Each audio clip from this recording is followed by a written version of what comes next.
Screen recording జరుగుతోంది. అంటే ఈ క్లాస్ని యాజ్ యూజువల్గా మీకు మళ్ళీ మిమ్మల్ని నేను క్లాస్ రూమ్ యాప్ డౌన్లోడ్ చేసుకోమని చెప్పాను.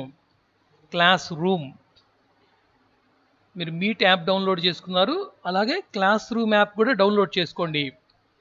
మీకు అందరికీ నేను ఒక లింక్ పెడతాను ఈరోజు సాయంత్రం లోపల. ఆ లింక్ని క్లిక్ చేస్తే గూగుల్ క్లాస్ రూమ్లోకి మీ అందరూ యాడ్ అవుతారు. తర్వాత నేను ఆ లింక్ మీకు పోస్ట్ చేస్తాను, ఈ వీడియోస్ లింక్. అందరు ఖచ్చితంగా చూడండి.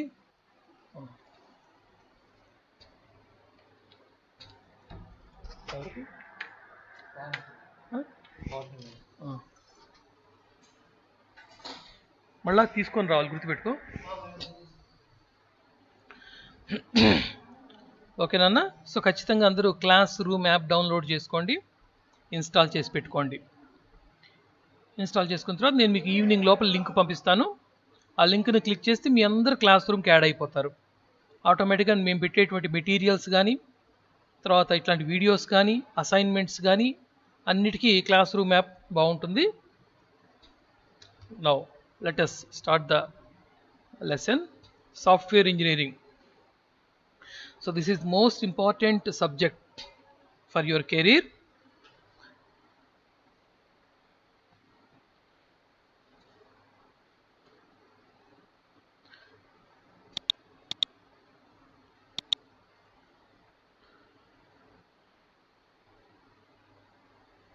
All of you mute your voice. ఎవరు అన్మ్యూట్ చేయవాకండి అమ్మా. అన్మ్యూట్ చేస్తే నేను మళ్ళీ వెనక్కి వెళ్ళాల్సి వస్తుంది. నేను వెనక్కి వెళ్ళటం, ముందుకు రావటం, దీనివల్ల మన క్లాస్ టైం వేస్ట్ అవుతూ ఉంటుంది. నా వాయిస్ ఒక్కటే వినపడాలి మీకు, ఇంకెవరు అన్మ్యూట్ చేయవాకండి. అంటే ఫస్ట్ డే క్లాస్ కాబట్టి బహుశా మీకు కొత్తగా ఉంటుంది ఈ అన్మ్యూట్ చేయటం, మ్యూట్ చేయటం, ఈ డిస్టర్బెన్సెస్ అన్నీ కూడా. నెక్స్ట్ క్లాస్ నుంచి ఈ ప్రాబ్లం రాదు. ఆల్రెడీ ఎంపీసీఎస్ వాళ్ళు ఇప్పుడు ఫైనల్ ఇయర్ క్లాస్ వినున్నారు. ఓకేనా? ఫైనల్ ఇయర్ క్లాస్ వినున్నారు కాబట్టి బహుశా మీకు ఆ ఫైనల్ ఇయర్ క్లాస్లోనే ఎంపీసీఎస్ వాళ్ళు మీకు తెలిసి ఉంటుంది ఎలా ఏంటనేది. రైట్. సో సాఫ్ట్వేర్ ఇంజనీరింగ్ అన్న. So before going to start the concept of software engineering, అసలు ఈ సాఫ్ట్వేర్ అంటే ఏంటి అనేది మనం ఒకసారి దీని గురించి చెప్పుకోవాలి. మీకు తెలుసు సాఫ్ట్వేర్ అంటే ఏమిటి అనేది. As a final year student, software means set of instructions, related programs. అవునా? కొన్ని ప్రోగ్రామ్స్ యొక్క సమూహం, కొన్ని వందల వేల ప్రోగ్రామ్స్ని కలిపితే ఒక సాఫ్ట్వేర్ తయారవుతుంది. అవునా? మనం చూస్తున్నాం ఈ రోజున ప్రపంచానికి సాఫ్ట్వేర్ ఎంత అవసరం అవుతుందో. వితౌట్ సాఫ్ట్వేర్ ఈ రోజున మనకు ప్రపంచం లేదు అనుకోవచ్చు, ఆ స్థితిలో ఉన్నాం మనం. మీరు any concept you can take in this world. మనం ఇప్పుడు సినిమాకి వెళ్ళాం అనుకోండి, సినిమా హాల్లో ఒకప్పుడు అంటే రీల్ వచ్చేది, రీల్. ఇప్పుడు అలా కాదు, శాటిలైట్. త్రూ శాటిలైట్ మనం సినిమా హాల్లో మూవీ చూస్తున్నాం. So totally connected with software. అలాగే మనం మొబైల్స్ యూస్ చేస్తున్నాం, full of software. Without software mobile will not run. మీకు తెలుసు ఈ విషయం గురించి, అవునా?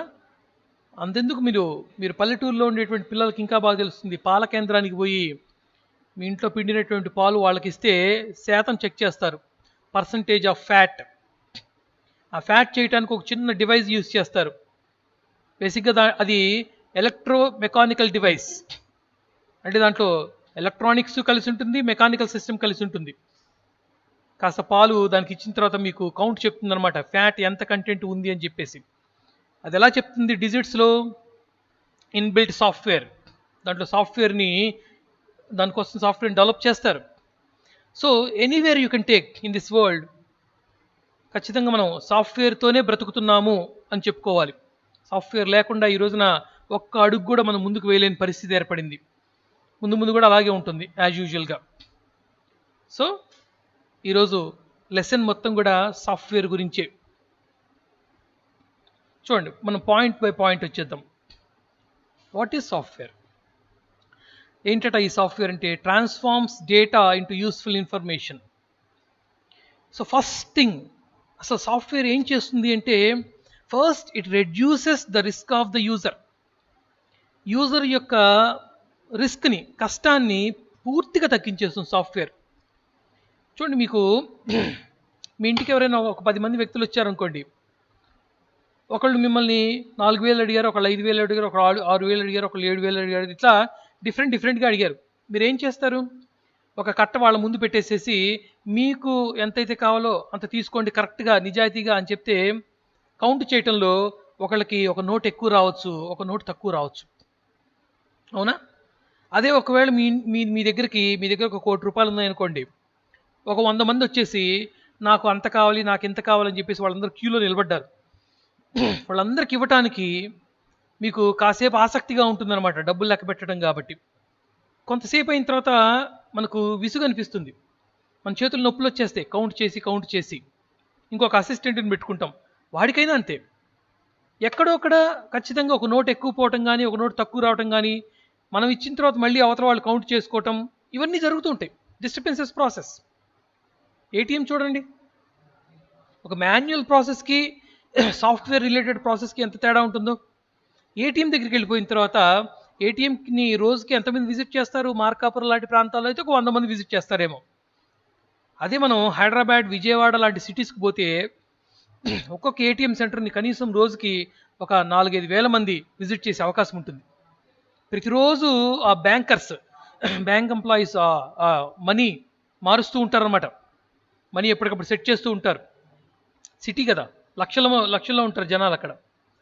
సో ఎంతమంది ఆ ఏటీఎంని అప్రోచ్ అయినా, వాళ్ళకి ఎంత కావాలన్నా అమౌంట్ తీసుకున్నా, ఎక్కడా కూడా ఒక నోటు విషయంలో కానీ, ప్రాసెస్ విషయంలో కానీ ఎక్కడ సమస్య రాదు. డబ్బులు అయిపోతే తప్ప, మెషిన్లో డబ్బులు పూర్తిగా అయిపోతే తప్ప, ఎవరు ఎంత అడిగితే అమౌంట్ టైప్ చేసి ఆ బ్యాలెన్స్ కరెక్ట్గా ఉండాలి వాళ్ళ అకౌంట్లో ఉన్నప్పుడు, ఆటోమేటిక్గా అదే చెక్ చేసుకుంటుంది. అదే చెక్ చేసుకొని మీరు ఇచ్చిన బ్యాలెన్స్ మీ దగ్గర అకౌంట్లో ఉన్న బ్యాలెన్స్ కంటే తక్కువగా ఇచ్చారా లేదా, మీరు డ్రా చేసే అమౌంట్, ఇలా ప్రతిదీ చెక్ చేసుకొని మీకు కరెక్ట్గా 2,000 రూపాయల నోట్లు, 5,000 రూపాయల నోట్లు, 100 రూపాయల నోట్లు, 500 రూపాయల నోట్లు, 100 రూపాయల నోట్లు ఇలా డివైడ్ చేసి మీకు చక్కగా ఇచ్చేస్తుంది. చూడండి ఎంత రిస్క్ తగ్గిపోయిందో ఒక యూజర్కి. సో ఒక యూజర్ యొక్క రిస్క్ని తగ్గించడానికి మనకి ఈ రోజున మార్కెట్లోకి సాఫ్ట్వేర్ అనేది వచ్చింది. ఒకప్పుడు సాఫ్ట్వేర్ లేని రోజుల్లో అప్పుడు మెషిన్స్ ఉన్నాయమ్మా, మెకానికల్ మెషిన్స్ ఉన్నాయి, పూర్తిగా మెకానికల్ మెషిన్స్. అక్కడ యూజర్ యొక్క రిస్క్ తగ్గింది. మీకు తెలుసు, మీ ఊళ్ళో చాలామంది అప్పుడు, అంటే గతానికి కొంచెం మనం వెనక్కి వెళ్తే నూనె గానుగులు ఉండేవి, లేదా మీ ఊర్లో బోరింగ్ పంపు ఉంటుంది. మీకు తెలుసు బోరింగ్ పంపు విషయం, మెకానికల్ మెషిన్ అది. బోరింగ్ పంపును అలా మనం కనుక కొట్టామనుకోండి, లోపల నుంచి నీళ్ళు పైకి వచ్చేస్తాయి. అవునా? పెద్ద బావి అక్కడ ఉండాల్సిన అవసరం లేదు, చిన్న హోల్ పెట్టేస్తాడు, ఆటోమేటిక్గా ఒక చిన్న పైప్స్ వాటిలో దింపేస్తాడు, పైన ఒక పంపు పెడతాడు. అది ఒక మెషినే, కాకపోతే మెకానికల్ మెషిన్. ఆ తర్వాత ఏమైపోయింది? సాఫ్ట్వేర్స్ వచ్చేసినాయి. అవునా? ఇప్పుడు మనకు ఎలక్ట్రికల్స్ వచ్చేసినాయి. ఎలక్ట్రికల్స్ రాగానే ఎలక్ట్రికల్ ఎక్విప్మెంట్ కొంతవరకు యూజర్కి రిస్క్ని తగ్గించేసింది. స్విచ్ వేస్తాం, పంపుని కొట్టాల్సిన అవసరం లేదు, స్విచ్ వేసేస్తాం, ట్యాంక్ నీళ్ళని నిండిపోతాయి, ఎన్ని నీళ్ళని పట్టేసుకోవచ్చు. ఇది కొంత రిస్క్ తగ్గింది. ఇక్కడ మీకు రిస్క్ ఉంది. ఏంటది? ట్యాంక్ నిండిందా లేదా. చాలామందికి ఇది ఒక సమస్య. వీళ్ళు చాలామంది ట్యాంక్ నిండిందో లేదో ఒకసారి మిద్ది మీదకి వెళ్ళి చూసుకొని వస్తూ ఉంటారు. నిండింది అని చెప్పగానే కింద ఉండి ఒకడు ఆపుతుంటాడు. ఇది ఒక ప్రాబ్లం. దీన్ని కూడా సాఫ్ట్వేర్ సొల్యూషన్ ఇచ్చింది. ఒక చిన్న కిట్ డిజైన్ చేసేసి ఆ కిట్ని మనం కనుక ట్యాంక్కి అటాచ్ చేసామనుకోండి పైన, ఆ సాఫ్ట్వేర్ ఏం సిగ్నల్ ఇస్తుంది మీకు? ఆ ట్యాంక్లో నీళ్ళు ఎంతవరకు వచ్చినాయి అన్న విషయం సిగ్నల్స్ వచ్చేస్తాయి మీకు. దాన్ని బట్టి మీరు ఇక్కడ మోటార్ని ఇంట్లో నుంచి కదలకుండా ఆఫ్ చేసుకుంటారు. ఒక television, LED TVs, LCD TVs మీరు తీసుకున్నట్లయితే రిమోట్తో ఆపరేట్ చేస్తున్నాం. అవునా? So everywhere you can take, every concept you can take, there is a software. Without software, we are not moving freely, flexibly around the world. So అలా ఉంది పరిస్థితి. So ఏం చేస్తుంది ఈ సాఫ్ట్వేర్ అంటే? It transforms data into useful information. లోపల ఉన్నటువంటి డేటాని మనకు అర్థమయ్యే భాషలో కన్వర్ట్ చేస్తుంది అనమాట. అర్థమయ్యే భాషలో కన్వర్ట్ చేస్తుంది. లోపల డేటా ఏ రూపంలో అయినా ఉండొచ్చు. దీనికి బెస్ట్ ఎగ్జాంపుల్ మీ సెల్ ఫోనే.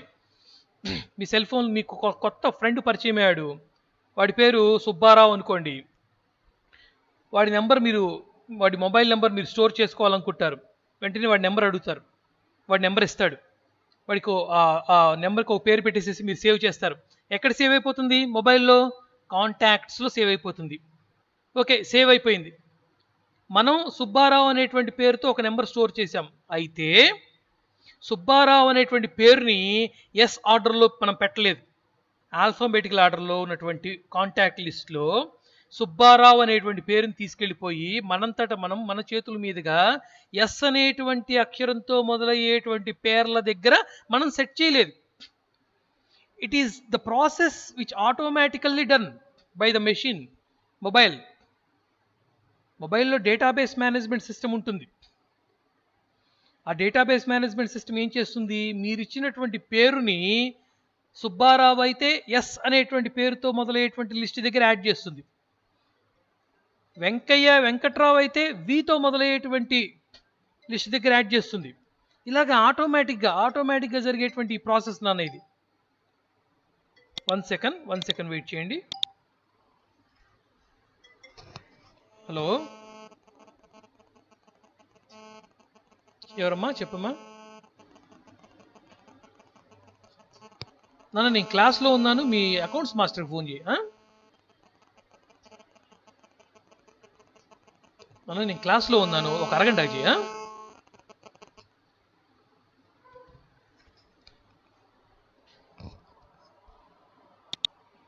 ఓకే,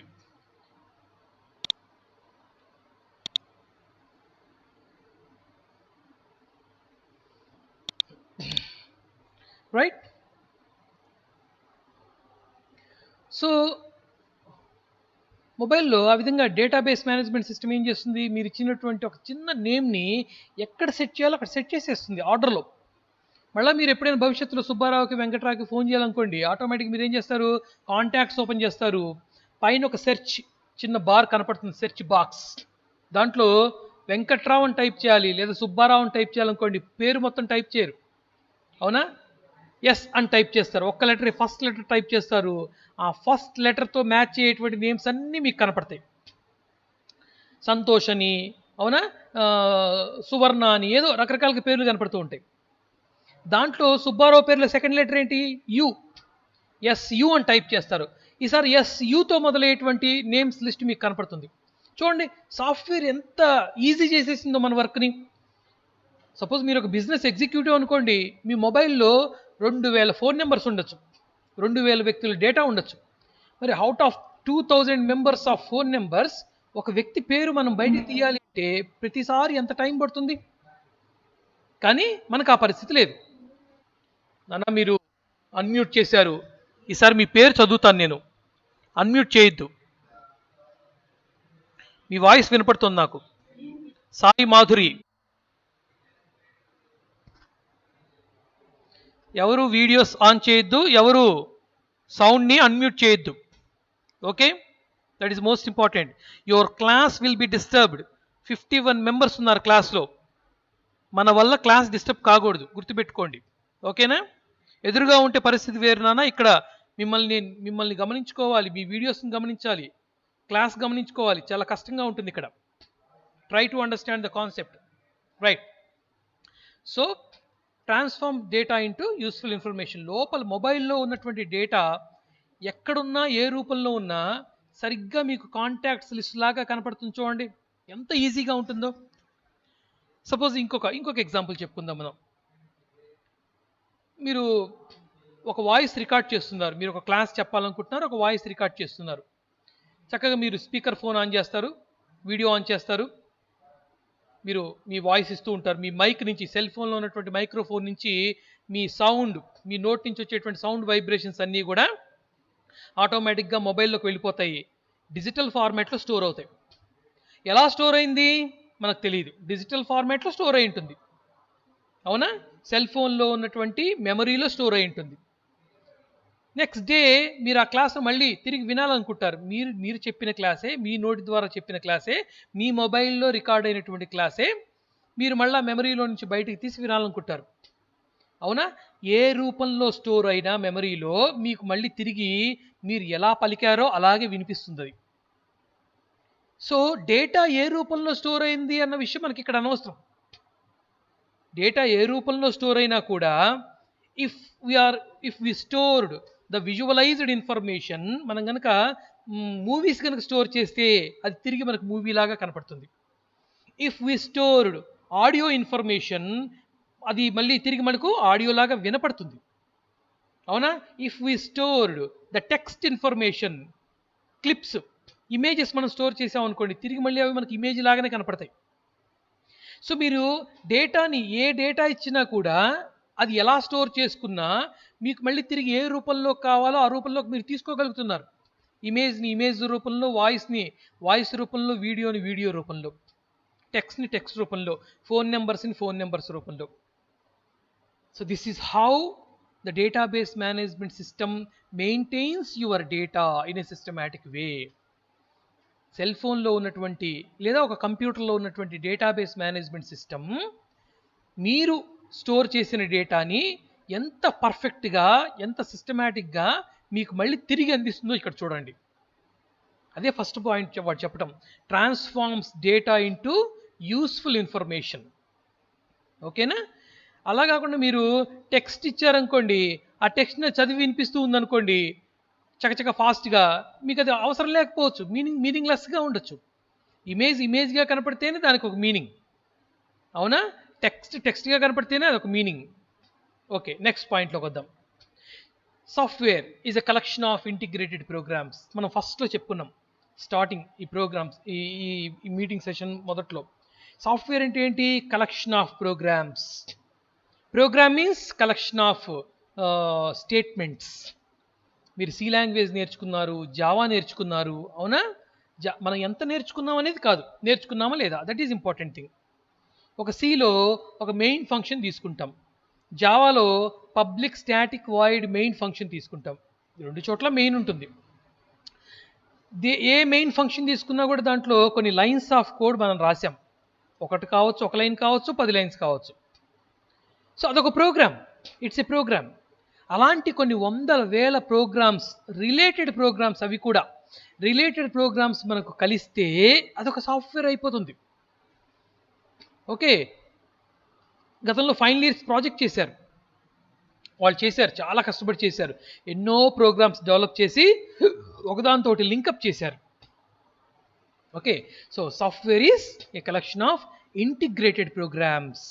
ఇంటిగ్రేటెడ్ మీన్స్ కలపటం, కలిసినటువంటి, అది కూడా రిలేటెడ్ ప్రోగ్రామ్స్. నెక్స్ట్ పాయింట్ ఏం చెప్తున్నాడు చూడండి. Program, what is a program? Is a collection of related statements. ఎవరు రాస్తారట వీటిని? Programmers. Written by programmers with different type of computer languages. Any type of language you can take. You can take C language, C++, Java, and recently launched Python, COBOL, Pascal, Fortran, whatever the language you can take. మీకు ఇప్పుడు next software engineering తర్వాత Raghav sir మీకు Oracle చెప్తారు, database management system చెప్తారు. దాంట్లో SQL ఉంటుంది, structured query language. ఇక్కడ కూడా ఒక లాంగ్వేజ్ వస్తుంది మీకు. సో టోటల్గా వాట్ ఈస్ ద లాంగ్వేజ్? మీకు తెలిసే విషయం, ఆ language is used to communicate with others. Telugu భాష ఒక లాంగ్వేజ్ మనం ఎదురు వాళ్ళతో మాట్లాడటానికి. అలాగే సి లాంగ్వేజ్, C++, జావా, ఇవన్నీ దేనికి ఉపయోగపడతాయి? కంప్యూటర్తో కమ్యూనికేట్ చేయడానికి. కంప్యూటర్తో కమ్యూనికేట్ చేస్తూ మనకు కావాల్సినటువంటి అవుట్పుట్ని మనం తీసుకోవటానికి. అవునా? ఈ సాఫ్ట్వేర్ మనకు ATM మెషిన్ చూడండి ఎంత చక్కటి ప్రోగ్రామ్ రాశాడో. ఎవరు వెళ్ళినా సరే కార్డ్ ఇన్సర్ట్ చేయమని చెప్తుంది. అవునా? కార్డ్ ఇన్సర్ట్ చేయమని చెప్తుంది, పిన్ కోడ్ ఇన్సర్ట్ చేయమని చెప్పేస్తుంది, అమౌంట్ ఎంటర్ చేయమని చెప్తుంది. ఎవరు వెళ్ళినా సరే, ముఖ్యమంత్రి వెళ్ళినా, ప్రధానమంత్రి వెళ్ళినా అవే ఇన్స్ట్రక్షన్స్, ఎక్కడా మారదు ఇన్స్ట్రక్షన్. అవునా? So A language is used to develop a software. A language తీసుకున్నా కూడా. సో ఒక లాంగ్వేజ్తో రాసేటువంటి ప్రోగ్రాంలో ఏముంటాయి అంటే స్టేట్మెంట్స్ ఉంటాయి, రిలేటెడ్ స్టేట్మెంట్స్ ఉంటాయి. ఓకేనా? సో ఒక ప్రోగ్రామింగ్ లాంగ్వేజ్ ద్వారా రిలేటెడ్ స్టేట్మెంట్స్ ఉపయోగించి మనం ప్రోగ్రామ్ రాస్తాం. అలాంటి కొన్ని వందల ప్రోగ్రామ్స్ కలిస్తే ఒక సాఫ్ట్వేర్ తయారవుతుంది. And fourth point, this is most important point. Software is developed but not manufactured.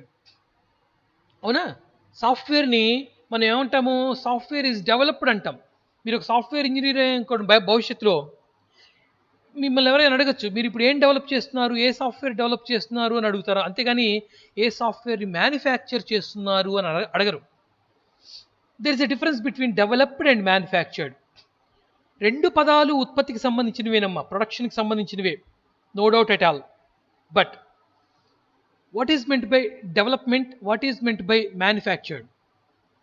Manufactured means if we manufactured a product, if we produced a product, the product cannot be updated, cannot be modified, cannot be restructured. ఒక ప్రోడక్ట్ని మనం ఉత్పత్తి చేసిన తర్వాత, produce చేసిన తర్వాత, ఆ వస్తువులో గనక మనం ఎలాంటి మార్పులు చేయలేని పరిస్థితి గనక ఉంటే ఆ వస్తువుని మ్యానుఫ్యాక్చర్ చేశాము అని చెప్పాలి. For example, you can take your cell phone. మీ కంటి ముందే ఉంది మీ సెల్ ఫోన్. సెల్ ఫోన్ మీరు కొనుక్కున్నారు, ఆన్లైన్ క్లాసెస్ మొదలవుతున్నాయి, నాన్న చాలా కష్టపడి అమౌంట్ కూడబెట్టి, ఆయనకి లేకపోయినా కూడా మా అబ్బాయి లేదా మా అమ్మాయి ఆన్లైన్ క్లాసెస్ అటెండ్ కాబోతోంది అని చెప్పేసి నాన్నగారు మీకు ఒక మంచి సెల్ ఫోన్ కొనుక్కోమని డబ్బులు ఇచ్చాడు లేదా కొనిపెట్టాడు అనుకుందాం. సో మీరు కొనుక్కున్నారు, చాలా బాగుంది సెల్ ఫోన్, విజువలైజేషన్ బాగుంది, సిగ్నల్ స్ట్రెంగ్త్ బాగా రిసీవ్ చేసుకుంటుంది, వాయిస్ బాగుంది, అన్నీ బాగున్నాయి. సో మీ మొబైల్ ఒకసారి మీరు చూసినట్లయితే, మొబైల్కి సహజంగా కొన్ని మొబైల్స్కి అయితే video controls, audio controls, audio పెంచుకోవడం, ఆడియో తగ్గించుకోవడం, అలాగే స్క్రీన్ ఆఫ్ చేసుకోవడానికి, ఆన్ చేసుకోవడానికి, రీస్టార్ట్ చేయడానికి ఒక బటన్ ఇస్తాడు, చిన్న బటన్. ఇవన్నీ ఒక వైపున ఉంటాయి. రెండో వైపున అంటే ఎడం వైపున ఏమి ఉండకపోవచ్చు, బటన్స్ ఏమి, మిగతా అన్నీ బాగానే ఉన్నాయి. కెమెరా ఎక్సలెంట్గా ఉంది, ఫ్రంట్ కెమెరా, బ్యాక్ కెమెరా అన్నీ కూడా. ఆఫ్టర్ 2 months, ఒక 2 నెలలు మీరు వాడారు దాన్ని బాగా, నాన్న కొనిచ్చాడు కష్టపడి, మీకు దాని మీద మహా ఇష్టం ఏర్పడింది, ఆ సెల్ ఫోన్ మీకు క్లాసెస్కి బాగా ఉపయోగపడుతుంది. 2 నెలలు అయిన తర్వాత మీకు అదే కంపెనీ మొబైల్, శాంసంగ్ అనుకోండి, ఇంకోటి అనుకోండి, అదే కంపెనీ మొబైల్ మీరు కొనుక్కున్న షాప్లోనే కొత్త మోడల్ రిలీజ్ అయింది మార్కెట్లోకి. దాంట్లో చిన్న ఆప్షన్ ఇచ్చాడు, ఒక బటన్ ఇచ్చాడు, వాల్యూమ్ కంట్రోల్, అలాగే స్టార్ట్, రీస్టార్ట్, స్క్రీన్ ఆన్ ఉండే బటన్కి అగెనెస్ట్గా ఇంకొక వైపున ఇంకో బటన్ ఇచ్చాడు. ఆ బటన్ ప్రెస్ చేశారనుకోండి, సెల్ ఫోన్ పైనుంచి లోపల నుంచి ఒక కెమెరా అలా పైకి వస్తుంది అనమాట. ఈ మధ్య కొన్ని ఫోన్స్కి వచ్చింది అలాగా, కెమెరా అలా పైకి వచ్చేస్తుంది. మళ్ళీ మీరు ఆ బటన్ ప్రెస్ చేయగానే కెమెరా లోపలికి వెళ్ళిపోతుంది. అంటే సెల్ఫీస్ కోసం అదో రకమైన కెమెరా ఇచ్చాడు, అట్రాక్షన్ కోసం. ఇప్పుడు మీకు అనిపించింది అనమాట, నా సెల్ ఫోన్లో కూడా అలాంటి ఆప్షన్ షాప్ వాడు పెడతాడేమో కనుక్కుందాము అని చెప్పేసి వెంటనే మీరు షాప్కి వెళ్ళిపోతారు. మీ షాప్ వాడు బాగా బాగా తెలుసు అనుకోండి, బంధువు అనుకోండి, బాబాయ్ నా సెల్ ఫోన్ నీ దగ్గర కొనుక్కున్నాను, నీకు గుర్తుంది కదా, 2 నెలల క్రితం కొన్నాను, దీంట్లో కెమెరా పైకి రావట్లేదు, కెమెరా లేదు అసలు పైన రావటానికి, దీంట్లో అలా సెట్ చేసి ఇవ్వగలవా అని అడుగుతారు. ఎలా ఉంటుంది? అవునా? ఎందుకంటే the product which is delivered by the Samsung company we are using, that is manufactured thing. ఏదైతే మనం ఒక వస్తువుని ఉపయోగిస్తున్నామో, సెల్ ఫోన్ అనే వస్తువుని ఉపయోగిస్తున్నామో, the cell phone is not been developed, it is manufactured. ఒక్కసారి మ్యానుఫ్యాక్చర్డ్ పూర్తయిపోయి మార్కెట్లోకి వచ్చిన తర్వాత నాకు కెమెరా ఇట్లా పైకి రావాలి, లోపలికి పోవాలంటే ఆ ఆప్షన్ దాంట్లో సెట్ చేయమంటే ఎవరు సెట్ చేయరు. ఇట్ ఈస్ డిజైన్డ్, అయిపోయింది. అంతగా కావాలంటే మీరు ఈ సెల్ ఫోన్ పక్కన పెట్టేసి ఆ సెల్ ఫోన్ కొనుక్కోవాల్సిందే. There is no option, because the product we are using hardware product, దాంట్లో సాఫ్ట్వేర్ ఉంది, సెల్ ఫోన్లో కూడా సాఫ్ట్వేర్ ఉందమ్మా, కానీ మనం యూజ్ చేసినటువంటి product that is manufactured, it cannot be modified, it cannot get any modifications. ఓకేనా? అలా కాకుండా మీరు సాఫ్ట్వేర్ తీసుకోండి, దీనికి మీ సెల్ ఫోనే బెస్ట్ ఎగ్జాంపుల్. మీరు సెల్ ఫోన్ కొన్నప్పుడు శాంసంగ్ అయితే శాంసంగ్, ఇంకోటి అయితే ఇంకోటి, దాంట్లో ఆపరేటింగ్ సిస్టమ్ ఉంటుందన్నమాట. ఒక నెల రోజులు పోయిన తర్వాతనో లేదా ఒక 15 రోజుల తర్వాతనో అప్డేట్ చేయండి అంటుంటుంది. అప్డేట్. వెంటనే మీరేం చేస్తారు? మొబైల్ డేటా ఆన్ చేసేసి అప్డేట్ ఆప్షన్ తీసుకుంటారు. అప్డేట్ అంటే ఏంటి? ఆల్రెడీ మీ మొబైల్‌లో సాఫ్ట్‌వేర్ ఉంది. దానికి సంబంధించినటువంటి మోడిఫికేషన్స్ కంపెనీ స్థాయిలో జరిగినాయి. కంపెనీ స్థాయిలో జరిగినటువంటి మోడిఫికేషన్స్ అన్నీ మీ మొబైల్‌లోకి రావాలి. వస్తేనే ఆ డివైస్ ఇంకొంచెం బాగా వర్క్ చేస్తుంది. త్రూ ఇంటర్నెట్ ఆ సిగ్నల్స్ అన్నీ కూడా, ఆ ఇన్స్ట్రక్షన్స్ అన్నీ కూడా, ఆ ప్రోగ్రామ్స్ అన్నీ కూడా ఎక్కడో కంపెనీ స్థాయిలో తయారైనటువంటి ఆ మోడిఫికేషన్స్ అన్నీ మీ మొబైల్లోకి వచ్చేసి మీ మొబైల్ అప్డేట్ అయిపోతుంది. ఆఫ్టర్ 2 months మళ్ళీ అప్డేషన్స్ ఇచ్చారు. You have to update your mobile. అవునా? సో ఇక్కడ మీరు గమనించినట్లయితే సాఫ్ట్వేర్కేమో నిరంతరాయంగా ఎప్పటికప్పుడు మంత్లీ వన్స్ లేదా మంత్లీ ట్వైస్ ఇలాగే మీకు అప్డేషన్స్ జరుగుతూ ఉన్నాయి. But not for hardware. అవునా? మీ సెల్ ఫోన్లో ఎలాంటి మార్పులు ఉండవమ్మా. మీ సెల్ ఫోన్ వెనక 3 కెమెరాలు ఉన్నాయి. మీ ఫ్రెండ్ 4 కెమెరాలు ఉండే ఫోన్ తెచ్చుకున్నాడు. మీ షాప్కి వెళ్ళిపోయి బాబు 3 కెమెరాల కింద హోల్ పెట్టేసేసి 4 కెమెరా పెట్టమంటే వాడు పెట్టడు. Because the device, the product, software ప్రొడక్టే, హార్డ్వేర్ ప్రొడక్టే. సెల్ ఫోన్ ప్రొడక్టే, సెల్ ఫోన్లో ఉండే సాఫ్ట్వేర్ కూడా ప్రొడక్టే. 2 ప్రొడక్ట్సే, 2 ఉత్పత్తి ద్వారా వచ్చినవే. కానీ హార్డ్వేర్లో సెల్ ఫోన్లో మోడిఫికేషన్స్ చేయలేం. But software can be upgraded. ఎప్పటికప్పుడు అప్గ్రేడ్ అయ్యేటువంటి అవకాశం ఉంటుంది కాబట్టి సాఫ్ట్వేర్ని డెవలప్డ్ అనమన్నారు. సెల్ ఫోన్ లాంటి హార్డ్వేర్ డివైజెస్ని మ్యానుఫ్యాక్చర్డ్ అనమన్నారు. So look at the difference between developed and manufactured. This is most important thing. ఓకేనా? అందుకని కింద ఒక పాయింట్ చెప్తున్నాడు చూడండి. Software does not degrade. Software does not degrade with time. అంటే కాలం గడిచే కొద్దీ సాఫ్ట్వేర్ ఎప్పుడు కూడా మనం అవతల పడేసేయం, తీసి పక్కన పెట్టం, మనం దాన్ని వదిలేసేయం. As hardware does. కానీ హార్డ్వేర్ తీసేస్తాం మనం. మీరు చూడండి, నీకు బెస్ట్ ఎగ్జాంపుల్ చెప్తాను. మీ దగ్గర ఈ మధ్యకాలంలో మీలో కొంతమంది లేదా మీ ఇంటి చుట్టుపక్కల కొంతమంది అరే సెల్ ఫోన్ పాడైపోయింది, కొత్త ఫోన్ కొనుక్కోవాలి అనుకుంటారు. కానీ అప్పటి వరకు ఒక 10 సంవత్సరాలుగా సెల్ ఫోన్ యూజ్ చేస్తున్నారు. మీరు ఒక ఇంపార్టెంట్ పర్సన్ మీ ఊరిలో, రకరకాల వ్యక్తుల దగ్గర మీ ఫోన్ నెంబర్లు ఉన్నాయి, రకరకాల వ్యక్తుల ఫోన్ నెంబర్లు మీ దగ్గర ఉన్నాయి. చాలా ఇంపార్టెంట్ వీడియోసు, ఆడియోసు అవన్నీ మీ దాంట్లో ఉన్నాయి. ఇమేజెస్ అన్నీ మీ సెల్ ఫోన్లో ఉన్నాయి. మరి మీ సెల్ ఫోన్ ఏమో చెడిపోయింది. సెల్ ఫోన్ చెడిపోయినప్పుడు ఏమవుతుంది? దాన్ని పక్కన పడేసేసి కొత్త ఫోన్ కొనుక్కుందాం అనుకోండి. మరి కొత్త ఫోన్లోకి మీ కాంటాక్ట్స్, మీ ఇమేజెస్, మీరు తీసుకున్నటువంటి పాత సెల్ ఫోన్లో ఉన్నటువంటి ఇమేజెస్, పాత సెల్ ఫోన్లో ఉన్నటువంటి వీడియోస్, పాత సెల్ ఫోన్లో ఉన్నటువంటి ఆడియోస్, మరి ఇవన్నీ కొత్త సెల్ ఫోన్లోకి ఎలా వస్తాయి? డివైస్ అయిపోయింది కదా, డివైస్ పాడైపోయింది కదా, పక్కన పడేస్తున్నాం కదా, కానీ వస్తాయి. అవునా? ఎలా వస్తాయి? ఈ డేటా మొత్తం కూడా ఎప్పటికప్పుడు మీ డ్రైవ్కి మీరు అప్లోడ్ చేసుకోవచ్చు. అవునా? ఎప్పటికప్పుడు అప్లోడ్ చేసేసుకోవచ్చు. ఎంత ఫ్లెక్సిబిలిటీ చూడండి సాఫ్ట్వేర్కి. ఎప్పుడో మనం 30,000 పెట్టి సెల్ ఫోన్ కొనుక్కున్నాం, సెల్ ఫోన్ ప్రాబ్లం వచ్చేసింది, ఇంక అది పని చేయట్లేదు, మనం ఇంక పక్కన పడేసే పరిస్థితి దాంది.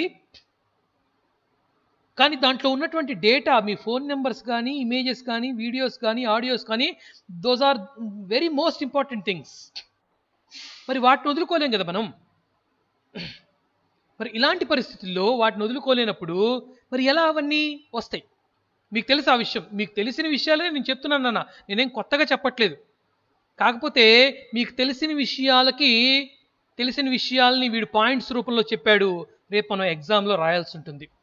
ఇవన్నీ మనకు తెలిసిన విషయాలు ఇప్పుడు చెప్పుకునేవన్నీ కూడా. కాకపోతే వాడికి చక్కగా ఒక పాయింట్స్ రూపంలో ఒక నోట్స్ లాగా తయారు చేసుకున్నాం మనం, అంతే ఇక్కడ జరుగుతోంది. It is very very easiest subject software engineering అనేది. ఓకేనా? మీరు చూస్తూనే ఉన్నారు పాయింట్స్ ఎంత ఈజీగా ఉన్నాయో. So software does not degrade. Software ఎప్పుడు కూడా డిగ్రేడ్ అవ్వదమ్మా. కాలానుగుణంగా విత్ టైం, కాలం గడిచే కొద్దది డిగ్రేడ్ అవ్వదు. As hardware does. హార్డ్వేర్ అయినట్టుగా మార్పు జరుగుతుంటుంది అంతే. సాఫ్ట్వేర్లో మార్పులు జరుగుతూ ఉంటాయి. కానీ పూర్తిగా దాన్ని బయట పడేసేయటం, పక్కన పడేసేయటం, లేదా స్క్రాప్గా చెత్తలాగా అమ్మేసేయటం, రూపాయలకు 20 రూపాయలకు 30 రూపాయలకు అమ్మినట్టుగా అమ్మలేం మనం సాఫ్ట్వేర్ని. అప్డేషన్స్ జరుగుతూ ఉంటాయి దాంట్లో, ఎప్పటికప్పుడు అప్డేషన్స్ జరుగుతూనే ఉంటాయి, ఎప్పటికప్పుడు యూస్ చేస్తూనే ఉంటాం మనం, రీయూస్ చేస్తూనే ఉంటాం. కింద ఇంకో పాయింట్ చెప్పాడు చూడండి. A software consist instructions, that means programs. సాఫ్ట్వేర్లో కేవలం ప్రోగ్రామ్స్ ఏ ఉంటాయా సాఫ్ట్వేర్ అంటే, ఇంకేముండవా అనుకోవచ్చు. ప్రోగ్రామ్స్ మాత్రమే కాదు, డాక్యుమెంటేషన్ కూడా ఉండదట. A software consist programs and documentation like requirements, software design models and user manuals. దీంట్లో మూడు మీరు చూసే ఉంటారు, కాకపోతే రెండోది మీకు నేను టాపిక్లోకి వెళ్ళిపోయినప్పుడు మీకు చెప్తాను. డాక్యుమెంటేషన్స్ ఉంటాయట. ఏమేమి డాక్యుమెంటేషన్స్ అవి? రిక్వైర్మెంట్స్. ఏంటో రిక్వైర్మెంట్స్? మీరు షాప్కి వెళ్ళారనుకోండి, మీరు సెల్ ఫోన్ కొనాలనుకోండి, ఏం చెప్తారు? షాప్కి వెళ్ళిపోయి ఒక 20,000 అట్లా పడేసేసి ఓ సెల్ ఫోన్ ఇవి అంటారా? కూరగాయల్లాగా అలా అడగరు. మీరు అడుగుతారు, ఖచ్చితంగా అడుగుతారు, నాకు శాంసంగ్ మొబైల్ కావాలి, లేదా నాకు ఓప్పో మొబైల్ కావాలి, నాకు రెడ్మీ మొబైల్ కావాలి, నాకు రెడ్మీ మొబైల్ కావాలి.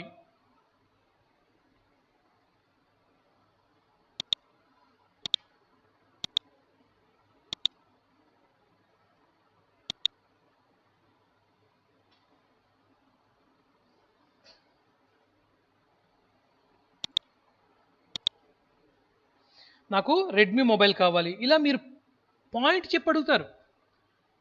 సో వాడి దగ్గర అన్ని మొబైల్స్ ఉన్నాయి, మీకు ఇచ్చేస్తాడు. ఇలా కాదు, నాకు ఈ స్క్రీన్ ఇంత ఉండాలి, ర్యామ్ కెపాసిటీ నాకు 4 GB ర్యామ్ అన్న మొబైల్ కావాలి, 6 GB ర్యామ్ అన్న మొబైల్ కావాలి, ఇంటర్నల్ మెమరీ 128 GB ఉండాలి, ఇంటర్నల్ మెమరీ 256 GB ఉండాలి.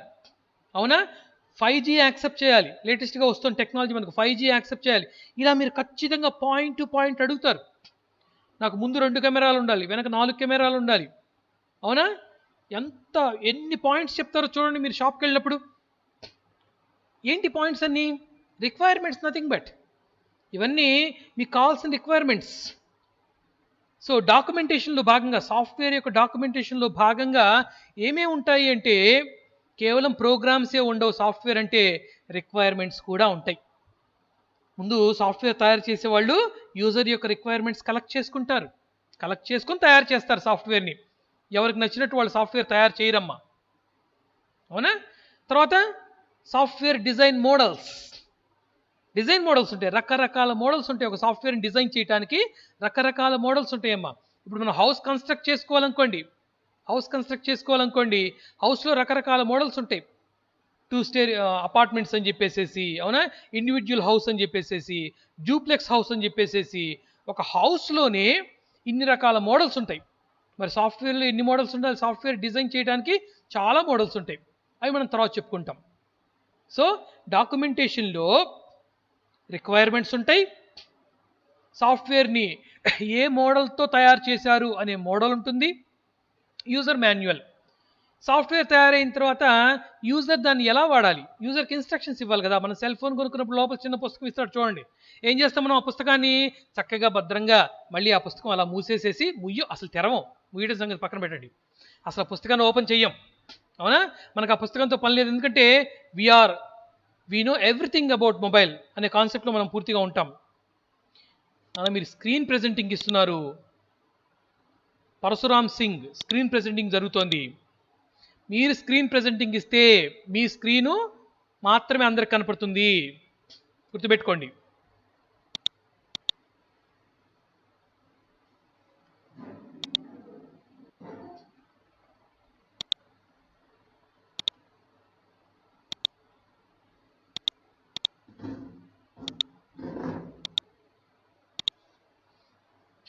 పర్లేదు సార్, చూస్తున్నాను అంతే.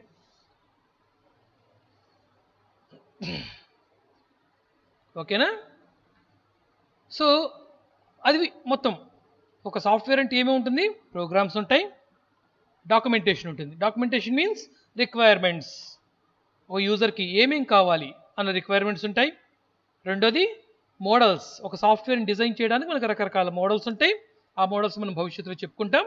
ఏ మోడల్ ద్వారా ఈ సాఫ్ట్వేర్ని డెవలప్ చేశారు అనేటువంటి ఆ మోడల్ ఉంటుంది. తర్వాత యూజర్ మాన్యువల్స్ ఉంటాయి, సాఫ్ట్వేర్ డెవలప్ అయిన తర్వాత యూజర్ దాన్ని ఎలా ఉపయోగించాలి, ఏ ఆప్షన్ దేనికి ఉపయోగపడుతుంది అన్న విషయం యూజర్కి తెలియదు కాబట్టి యూజర్ మాన్యువల్ కూడా ఉంటుంది. మీరు ఎప్పుడైతే సెల్ ఫోన్ కొనుక్కున్నప్పుడు ఒక పుస్తకం ఇస్తారో అలాగే ఎలాంటి ఎలక్ట్రానిక్ వస్తువైనా సరే, మీరు టీవీ కొనుక్కోండి, ఒక చిన్న పుస్తకం లాంటిది ఇస్తాడు. అంటే ఎలా ఉపయోగించాలి అనేది దాన్ని యూజర్ మాన్యువల్ అంటాం, మీకు తెలిసిన విషయం. ఇవన్నీ నేను మీకు ఇప్పుడు చెప్పిన పాయింట్స్ అన్నీ మీకు తెలియనివైతే కావు, అన్నీ తెలిసినవే. మీకు తెలిసిందే సబ్జెక్ట్ రూపంలో కనపడుతుంది ఇక్కడ. చూడండి ఎంత ఈజీనో ఇప్పుడు సబ్జెక్ట్ నేర్చుకోవడం మీరు, అవునా? సో ఇక్కడ చిన్న 2 బొమ్మలు ఇచ్చారు. దీంతో ఈ బొమ్మలు మీకు ఒక్కసారి ఎక్స్ప్లెయిన్ చేసి నేను కాన్సెప్ట్ని పూర్తి చేస్తాను, లేదంటే రేపు చెప్పుకుందాం. ఎందుకంటే we have no time, already 11:37 అయింది. ముందు ఇన్స్ట్రక్షన్స్ చెప్పాల్సి వచ్చింది. నేను ఆ ఇన్స్ట్రక్షన్స్ చెప్పాల్సి వచ్చేసరికి నాకు కొంచెం టైం తీసుకోవడం జరిగింది. ఇట్స్ 11:37. ఇక్కడతో నేను ఈ టాపిక్ని 11:38 అయింది. నేను ఈ టాపిక్ని ఇక్కడతో ఆపేస్తున్నాను. సో మొత్తం మనం 6 పాయింట్స్ చెప్పుకున్నాం. ఒక సాఫ్ట్వేర్ ఏం చేస్తుంది, డేటాని ఇన్ఫర్మేషన్గా మారుస్తుంది అని చెప్పుకున్నాం మనం.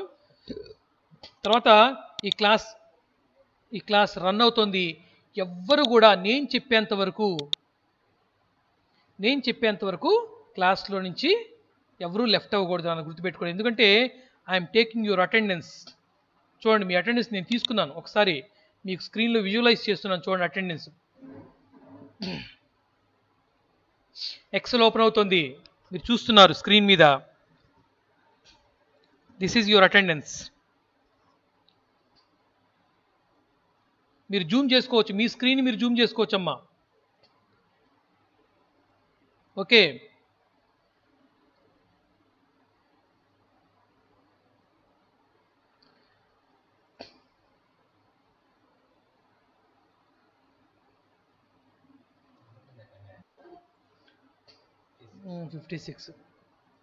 పఠాన్ నజియా, చెక్కిలం లావణ్య, నాగార్జున, వీళ్ళందరూ ఎవరు? వీళ్ళేమో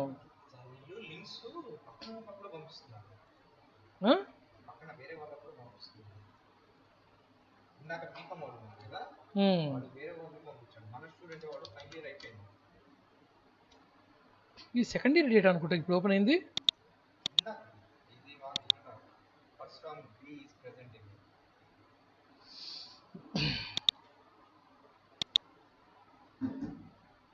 సో మీ అటెండెన్స్ తీసుకోవడం జరుగుతుంది, ఎవరు కూడా లెఫ్ట్ అవ్వద్దు.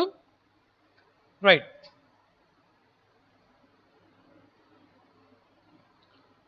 నెక్స్ట్. ఇప్పుడు ఈ క్లాస్ పూర్తయింది. ఈ క్లాస్ పరంగా మీకు ఎలాంటి డౌట్స్ ఉన్నా, టెక్నికల్గా కావచ్చు, సబ్జెక్ట్ పరంగా కావచ్చు, ఓకేనా, మీరు అడగచ్చు.